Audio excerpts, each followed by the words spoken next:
የገናን ጾም ሳትጾሙ የከረማችሁ በጾመ ነቢያት ስጋ ስትበሉ የከረማችሁ ሰዎች ይቺ ድል እንዳታመልጣችሁ፣ ይቺ ቀን በፍጹም እንዳታመልጣችሁ። በደንብ አድርጋችሁ ስሙኝ።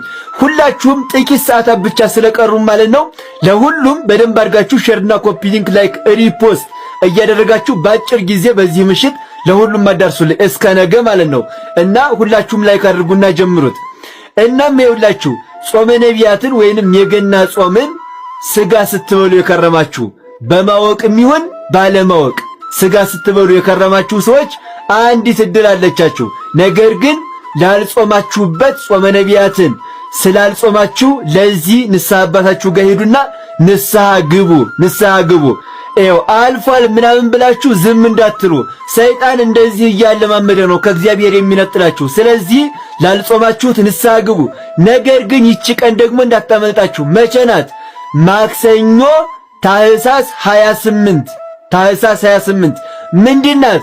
ጾመ ገሃድ። በፍጹም ይችን ጾም ሳትጾሙ እንዳታሳልፉ። ጾመ ገሃድ ወይንም ጾመ ጋድ። ስለዚህ ይሄንን ጾም ሁላችሁም ጾሙ። ጾመ ገሃድ ማለት የመገለጥ ጾም ማለት ነው። ክርስቶስ ያው በልደቱ ስለተገለጠ ማለት ነው። ጾመ ጋድ ማለት ደግሞ የለውጥ ጾም ማለት ነው።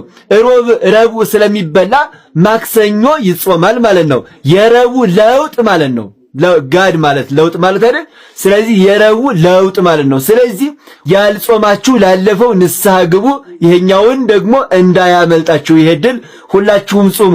አምላካችን ለሁላችንም እድሜ ለንስሐ ይስጠን። እስኪ ሁላችሁም ኮመንት ላይ አምላኬ ሆይ እድሜ ለንስሐ ስጠኝ እያላችሁ ኮመንት ላይ ጻፉልኝ። ሁላችሁም አምላኬ ሆይ እድሜ ለንስሐ ስጠኝ በሉት።